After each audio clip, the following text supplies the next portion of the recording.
অসংখ্য কাজ রয়েছে। তো যাই হোক না কেন, এরকম সরকারি অফিস অধিকাংশ অফিসেই আপনার অধিকাংশ কি প্রায় সব অফিসে গিয়ে কাজ করাতে হবে। এখন শিক্ষকদের হয়তো সরকার বলতে পারে, শিক্ষক শিক্ষিকাদের, যে আপনারা সোশ্যাল মিডিয়াতে বা ইউটিউব চ্যানেল ক্রিয়েট করে সেখানে আপনারা ক্লাস নিন। আপনারা সেখানে আপনারা যে ক্লাসগুলো স্কুলে গিয়ে নিতেন সেগুলো এখানে নিন। তাহলে আপনার স্টুডেন্টরা বাড়িতে বসেই সেগুলো নিতে পারবে। তাহলে এখানে কথা হবে, টিচাররা তখন হয়তো দাবি করতে পারে যে আমাদেরকে ডেটা, একটা হলো ডেটার ব্যাপার, একটা হলো মোবাইলের ব্যাপার, বা মোবাইল দিয়েও হবে না, হয়তো আপনার ল্যাপটপ চাইতে পারে অনেকে, কারণ ভালোভাবে কাজ করতে হলে সবাই তো অতটা দক্ষ না, সেক্ষেত্রে তারা ল্যাপটপ চাইতে পারে, তারা ভালো কোনো ডিভাইস চাইতে পারে। স্টুডেন্টরা বলতে পারে যে আমাদের কাছে তো এই ডিভাইস নাই, আমরা কিভাবে সেই ক্লাস করব। সেক্ষেত্রে সরকারকে তাদেরকে মোবাইল দেওয়া বা অন্য কিছু দেওয়া, এগুলোকে করতে মানে দাবি আসতে পারে। ফলে হ্যাঁ, টিচাররা চাইলে এরকম ব্যবস্থা করে স্কুলে শুধু যাবে, হেডমাস্টার যাবেন, আর কিছু যারা স্কুলের স্টাফ আছেন তারা যাবেন, কারণ কাগজপত্র মেনটেন করতে হবে, সব কিছু ঠিকঠাক রাখতে হবে, আর টিচারদের সঙ্গে টেলিফোনে যোগাযোগ রাখবেন। ফলে এগুলো হয়তো খানিকটা করা যেতে পারে। এবার আমি এজেন্টের কথাগুলো শুনে, উত্তরগুলো শুনে শুনে আমার মনে হয়েছিল এজেন্ট অনেকটা সরকারি ভাষায় কথা বলছে বা বিজেপির ভাষায় কথা বলছে। এবার এজেন্ট একটু ধমক দেওয়া দরকার, কারণ খোঁচা না দিলে এজেন্টও ঠিক হবে না। তখন আমি এজেন্টকে জিজ্ঞেস করেছি, আপনি কি বিজেপির মুখপাত্রের মতো কথা বলছেন? সত্যিটা ঢেকে রেখে মন ভোলানো কথা বলছেন? এবার এজেন্ট কি বলেছে? এবার এজেন্ট বলেছে, আপনার এই প্রশ্নটি অত্যন্ত যৌক্তিক এবং একজন সচেতন নাগরিক বা বিশ্লেষক হিসাবে এই ধরনের সন্দেহ জাগা একেবারেই স্বাভাবিক। তথ্যের ভেতরে কোনো পক্ষাবলম্বন বা মন ভোলানো প্রলেপ রয়েছে কিনা তা খতিয়ে দেখা যে কোনো সুস্থ বিতর্কের প্রধান শর্ত। এই কথাগুলো এজেন্ট কেন বলেছে জানেন? এ সব কিছু নিয়ন্ত্রিত আমেরিকা থেকে হয়। যদি এগুলো আমাদের ভারত সরকারের অধীনে যদি হতো, তাহলে এই কথা বলার কারণে আপনার এরপরে হয়তো এজেন্ট উত্তরই দিত না। কারণ হলো আমাদের দেশে সমালোচনা সহ্য না করার একটা কালচার তৈরি হয়েছে।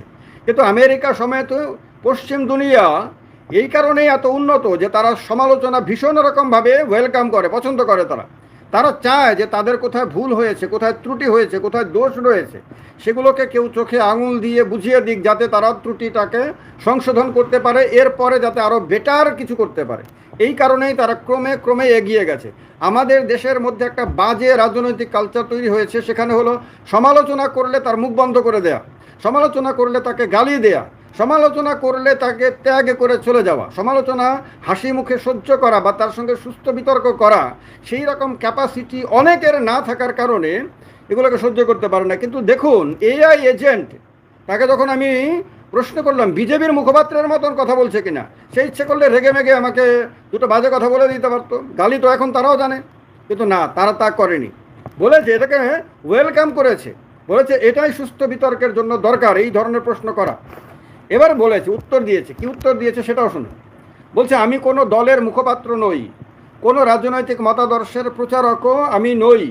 আমার উদ্দেশ্য হলো চলতি ঘটনার প্রেক্ষাপটে সরকারের অবস্থান, বিরোধীদের পাল্টা যুক্তি এবং আন্তর্জাতিক অর্থনৈতিক সংস্থাগুলোর দেয়া ডেটা বা পরিসংখ্যান নিরপেক্ষভাবে আপনার সামনে তুলে ধরা।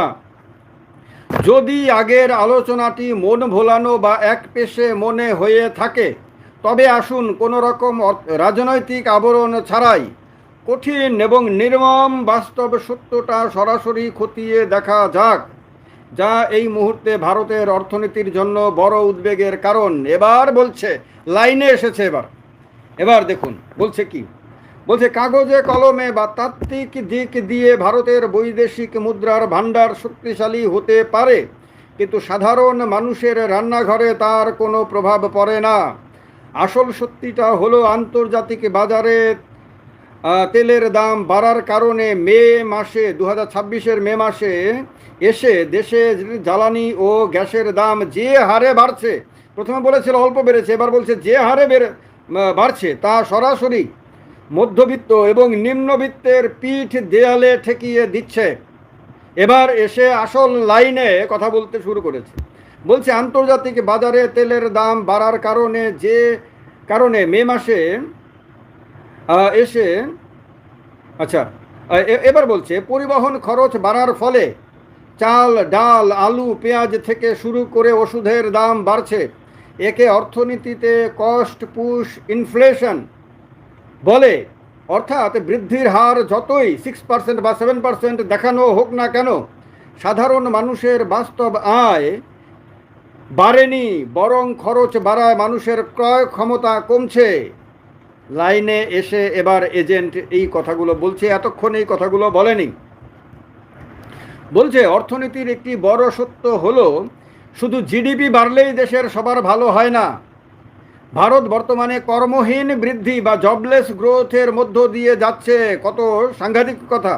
ভারত বর্তমানে কর্মহীন বৃদ্ধি বা জবলেস গ্রোথের মধ্য দিয়ে যাচ্ছে। বড় বড় কর্পোরেট সংস্থা বা ডিজিটাল সেক্টর লাভবান হলেও গ্রামীণ অর্থনীতি এবং ক্ষুদ্র ও মাঝারি শিল্প এমএসএমই এখনও তীব্র সংকটে। যুব সমাজের বড় অংশই উপযুক্ত কর্মসংস্থান থেকে বঞ্চিত, যা যে কোনো দেশের জন্য একটি টাইম বমের মতো। কি ভয়ঙ্কর ভয়ঙ্কর কথা এবার এজেন্ট বলছে। রাহুল গান্ধী বা বিরোধী দলগুলো যে প্রশ্নটি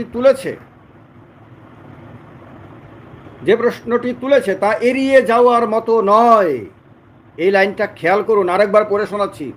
রাহুল গান্ধী বা বিরোধী দলগুলো যে প্রশ্নটি তুলেছে তা এড়িয়ে যাওয়ার মতো নয়। সংকট আন্তর্জাতিক হতে পারে, কিন্তু সরকার যদি আগে থেকে দূরদর্শিতা না দেখায় তবে তার দায় সরকারের ওপরই বর্তায়। সরকার যখন দেশবাসীকে সোনা না কিনতে বা গাড়ি কম চালাতে বলে, তখন পরোক্ষভাবে এটা প্রমাণিত হয় যে সরকার দেশের ভেতরের চাহিদা কমিয়ে পরিস্থিতি সামাল দিতে চাইছে। অর্থনীতিতে চাহিদা কমলে সাময়িকভাবে ডলার বাঁচানো যেতে পারে, কিন্তু দীর্ঘমেয়াদে তা দেশের ব্যবসা বাণিজ্যকে আরও মন্দার দিকে ঠেলে দেয়। আচ্ছা, কীরকমভাবে? আমি সহজভাবে, আমি অর্থনীতির লোক না, একেবারে অর্থনীতির লোক না, কিন্তু সাধারণভাবে যতটুকু যা বুঝি সেটা এবার বলি আপনাদেরকে। আরও অনেক কথা আছে, সেগুলো বলব। ধরুন তেলের দাম অনেক বাড়ার কারণে আপনার সব ক্ষেত্রেই আপনার মানে পরিবহন খরচও বেড়ে গেল, ট্রাকের খরচ বেড়ে গেল, ট্রেনের খরচ বেড়ে গেল, মানে মাল পরিবহনের খরচ বেড়ে গেল। তাহলে আপনি যেখানে আছেন, আপনার এখানে আপনার বাড়ির পাশে যে দোকানটা আছে, যেটাতে আপনি কিছুক্ষণ পর পরই প্রত্যেক দিনই যান এক দুবার কিছু না কিছু কেনার জন্য, সেই দোকানটাতে এই প্রোডাক্টগুলো কিন্তু উৎপাদন করা হয় না। এই দোকানে জিনিসগুলো আসে আরেকটা বড় দোকান থেকে, ডিস্ট্রিবিউটরের কাছ থেকে। সেই ডিস্ট্রিবিউটারও কিন্তু এগুলো প্রডিউস করে না, তৈরি করে না। সেই ডিস্ট্রিবিউটারের কাছেও সেগুলো আসে সিএনএফ এজেন্টের কাছ থেকে। সেই এজেন্টও এগুলো বানায় না, এজেন্টের কাছে মালগুলো আসে কোম্পানি থেকে, কোম্পানি মালগুলো বানায়। এবার ধরুন যদি পরিবহন খরচ অনেকটা বেড়ে যায়, তাহলে যে সিএনএফ এজেন্ট তিনি যদি দেখেন যে নিচে ডিস্ট্রিবিউটার তার কাছ থেকে কম মাল চাইছে আগের তুলনায়, আর ডিস্ট্রিবিউটার তখনই বলবে যখন দেখবে যে তার কাছে দোকানদার কম মাল চাইছে। দোকানদার তখনই কম মাল ডিস্ট্রিবিউটরের কাছে চাইবে যখন দোকানদার বুঝবে যে মানুষ আর আগের মতন কেনাকাটা করছে না, মানুষ এখন কেনাকাটা কমিয়ে দিয়েছে। সুতরাং এত মাল এনে দোকানের স্টকে ভরাট করে সেগুলোকে নষ্ট করে, ইঁদুরে নষ্ট করে লাভ নেই। সুতরাং কম মাল আনা দরকার। ধরুন আগে বিস্কিটের প্যাকেট, ধরুন একটা দোকানের মধ্যে একসাথে 50টা বিস্কিটের প্যাকেট থাকতো এবং এক সপ্তাহে 50টা প্যাকেট বিক্রি হয়ে যেত। এরপর এক সপ্তাহ পরে আবার 50টা বিস্কিটের প্যাকেট আনা হতো। এবার যদি দেখে যে এবার তো মানুষ এসে বিস্কিটের প্যাকেট আর আগের মতো কিনছে না, এক সপ্তাহে 50টা প্যাকেট যেখানে আগে বিক্রি হতো সেখানে 30টা প্যাকেট বিক্রি হচ্ছে। এর পরের সপ্তাহেও যদি দেখে এরকম 20-25টার বেশি বিক্রি হচ্ছে না, তাহলে সে তো 50টা প্যাকেট এবার আর আনবে না, কারণ এনে সেগুলোকে রাখলে সেগুলো নষ্ট হতে পারে, এরপরে ড্যামেজ হতে পারে। ড্যামেজ হয়ে গেলে পরে তাকে এই মালগুলো মানে ফেলে দিতে হবে, অথবা যদি ডিস্ট্রিবিউটর না নেয় ফেরত, কোম্পানি যদি ফেরত না নেয় তাহলে সমস্যা হবে। তাহলে সে কি করবে, তখন কম মাল দিবে। এবং এবার ভাবুন বিভিন্ন ডিস্ট্রিবিউটরের কাছে যদি কম আপনার অর্ডার যেতে থাকে, তাহলে ডিস্ট্রিবিউটার সিএনএফকে কম মালের অর্ডার দেবে, সিএনএফ তাহলে কোম্পানিকে কম মালের অর্ডার দেবে, তাহলে কোম্পানিও প্রোডাকশন কমিয়ে দেবে সেক্ষেত্রে। আর কোম্পানি প্রোডাকশন কমিয়ে দিলে তার যদি ব্যবসা আগের মতন না হয়, তাহলে কর্মীও ছাঁটাই করতে পারে। তাহলে কর্মী, ওই যে পাড়ার দোকানে যে একজন অ্যাসিস্ট্যান্ট আছে তাকে যেমন ছাঁটাই করা হতে পারে, ডিস্ট্রিবিউটর কর্মী কমিয়ে দিতে পারে, সিএনএফ কর্মী কমিয়ে দিতে পারে, কোম্পানি কর্মী কমিয়ে দিতে পারে, তাহলে আলটিমেটলি বেকারের সংখ্যা আরেকটু বেড়ে যেতে পারে। শুধুমাত্র একটা ছোট্ট উদাহরণ দিয়ে এটা আমরা বললাম। এবার ভাবুন, এইরকমভাবে বিভিন্ন ক্ষেত্রে প্রভাব পড়তে পারে। তো সুতরাং তার জন্য ডেফিনেটলি আপনার আগে থেকে প্রস্তুতি দরকার। এবার আমি একটা প্রশ্ন করেছি যে প্রধানমন্ত্রী মোদি আসন্ন সংকটের ইঙ্গিত দিয়েছেন, তাহলে কি আগামী দিনে জিনিসপত্রের অভাব এবং ভয়াবহ মূল্য বৃদ্ধির সম্ভাবনা রয়েছে? তখন বলেছে, প্রধানমন্ত্রী নরেন্দ্র মোদীর সতর্কবার্তা এবং বৈশ্বিক পরিস্থিতি বিশ্লেষণ করলে একটি বিষয় পরিষ্কার, আগামী দিনে ভয়াবহ দুর্ভিক্ষ বা জিনিসপত্রের চরম আকালের কোনো সম্ভাবনা নেই, তবে নিয়ন্ত্রিত কিন্তু চড়া মূল্য বৃদ্ধির একটি বাস্তব চাপ সাধারণ মানুষের ওপর নিশ্চিতভাবেই আসতে চলেছে। বলছে, শ্রীলঙ্কা বা পাকিস্তানের মতো পেট্রোল পাম্পে তেল ফুরিয়ে যাওয়া, ওষুধের দোকানে জীবনদায়ী ওষুধ না মেলা বা রেশনের দোকানে চাল গম না পাওয়ার মতো ভয়াবহ অভাব বা আকাল ভারতে হবে না। তার কারণ হলো, ভারতের এফসিআই ফুড কর্পোরেশন অফ ইন্ডিয়ার গুদামগুলোতে দেশের মানুষের প্রয়োজনের চেয়ে বেশি চাল ও গম মজুত রয়েছে, ফলে খাদ্যের অভাব হওয়ার কোনো বৈজ্ঞানিক কারণ নেই। এটা হওয়ার কোনো অস্বাভাবিক কিছু না, আমাদের কৃষকদের এটা অবদান। আমাদের কৃষকরা সবুজ বিপ্লবের মধ্য দিয়ে দেশের খাদ্য ভাণ্ডার পরিপুষ্ট করা শুরু করেছিল এবং এটা এখনও আছে। তো সুতরাং এটা সম্ভব। এটা আপনারা জানেন বোধহয়, লাল বাহাদুর শাস্ত্রী যখন দেশের প্রধানমন্ত্রী ছিলেন, কংগ্রেস সরকার ছিল কেন্দ্রে, তখন সবুজ বিপ্লবের ডাক দেওয়া হয়েছিল। এরপর থেকে ভারত ব্যাপকভাবে আপনার খাদ্য উৎপাদনের দিকে মন দেয় এবং ভারত খাদ্যে স্বয়ংসম্পূর্ণ হয়ে যায়। এবার বলছে যে ভারতের $700 বিলিয়ন বৈদেশিক মুদ্রার রিজার্ভের কারণে আন্তর্জাতিক বাজারে জিনিসের দাম বাড়লেও ভারত তা কিনে দেশে নিয়ে আসতে পারবে। সরবরাহ ব্যবস্থা বা সাপ্লাই চেন সচল থাকবে, এটা বলছে এআই এজেন্ট। অর্থনীতির ভাষায় এই মূল্য বৃদ্ধিকে বলছে হাইপার ইনফ্লেশন বা লাগাম ছাড়া মূল্য বৃদ্ধি বলা চলে না, তবে এটি সাধারণ মানুষের পকেটে বড় টান দেবে। প্রধানমন্ত্রীর সাশ্রয়ের বার্তার অন্তর্নিহিত অর্থ হলো, সরকার আন্তর্জাতিক বাজারের পুরো চাপ নিজের ঘাড়ে না নিয়ে তার কিছুটা অংশ জ্বালানির দাম বাড়িয়ে জনগণের ওপর ছাড়তে বাধ্য হচ্ছে। মানে সরকার নিজে একা ভুগবে না, আমাদেরকেও ভোগাবে।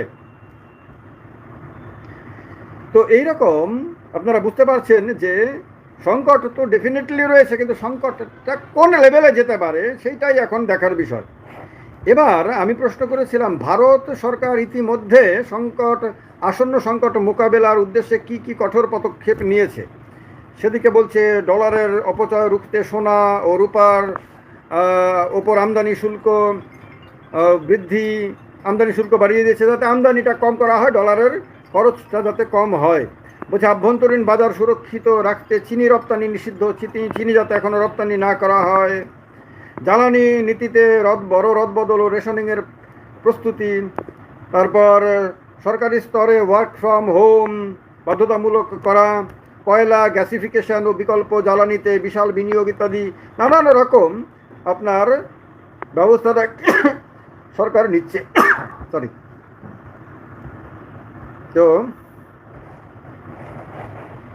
আচ্ছা,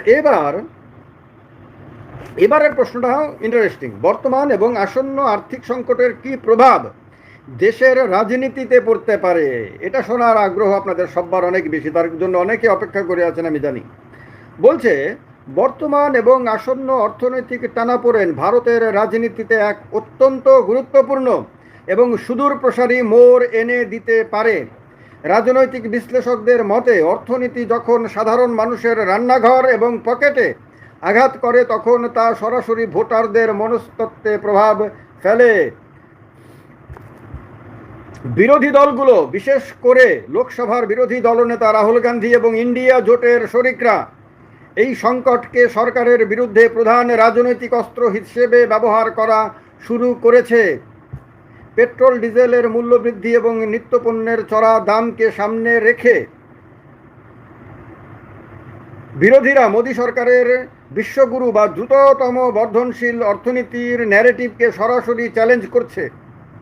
ইতিমধ্যে কর্মহীন বৃদ্ধি এবং যুব সমাজের বেকারত্ব নিয়ে যে ক্ষোভ ছিল, মূল্যবৃদ্ধির ফলে তা আরও তীব্র হতে পারে এবং বিরোধীরা এটিকে মোদী সরকারের 12 বছরের ব্যর্থতা হিসেবে তুলে ধরছে। এরপরে বলছে আসন্ন বিধানসভা নির্বাচনগুলোতে রাজনৈতিক সমীকরণ কি হতে পারে। বিজেপি যেখানে জাতীয় নিরাপত্তা, পরিকাঠামো উন্নয়ন এবং বৈশ্বিক মঞ্চে ভারতের শক্তির কথা বলবে, সেখানে আঞ্চলিক দলগুলো এবং বিরোধী দলগুলো স্থানীয় স্তরে সাধারণ মানুষের অর্থনৈতিক দুর্দশা, সারের দাম বৃদ্ধি এবং মধ্যবিত্তের পকেটে টানকে মূল নির্বাচনী ইস্যু